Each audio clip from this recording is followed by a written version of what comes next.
Welcome back guys. In the previous video, I gave the introduction about Extrude and how to use its blind option.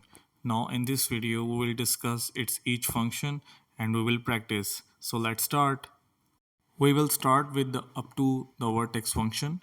You might have observed that I have skipped the through all function. It will be explained later in this video. First, we will create a new sketch on top plane. We will make a rectangle and after that we will select the perpendicular plane, which is in this case is front plane, to draw its guideline or reference line. Make sure when you draw a line, the starting reference of the line must be from the previous sketch.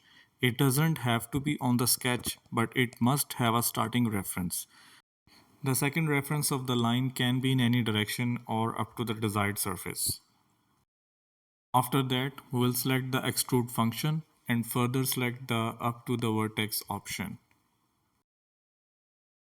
I have already selected the rectangular sketch for extrude. This sketch is by default assumed as a selected contour, but you need to select the sketches. When you select a direct line or reference line, make sure the blue box is selected. When we selected the reference line, Solidworks automatically shows the projection of the extrude which will be made. And similarly, if you check the box of direction 2, then the extrude function will extend the extrude into opposite direction. Now we will uncheck the direction 2 option. Now you see when we selected tick, the SolidWorks showed us the error. This error means that we selected the direction or reference line but not the vertex point. Now we will select the vertex point. In SolidWorks, the vertex is the coinciding center of the three lines, or simply you can select a corner.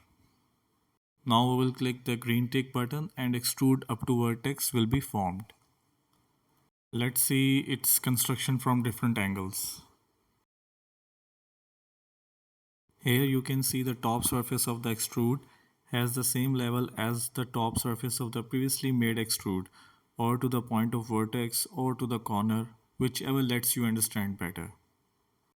Let's proceed with the up to the next option. We need to make another plane adjacent to the right plane. The distance could be in any number. We will prepare the rectangle sketch on the newly formed plane 1.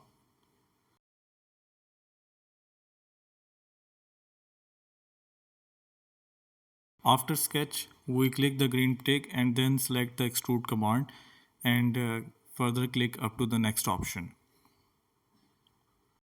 In up to the next option, the rectangular sketch is already selected in contour. Now we need to specify the next surface. Now SolidWorks gives an error that the sketch dimension doesn't fall inside the dimension of the surface. Just observe when I adjust the rectangular sketch, the extrude will be formed. Just for understanding, if we see the model from the sketch, we will see that the sketch is bigger than the surface itself. Now I will make the sketch adjustments. Do you know why the extrude function doesn't form earlier? It's because the left surface is not aligned with the surface which was selected earlier.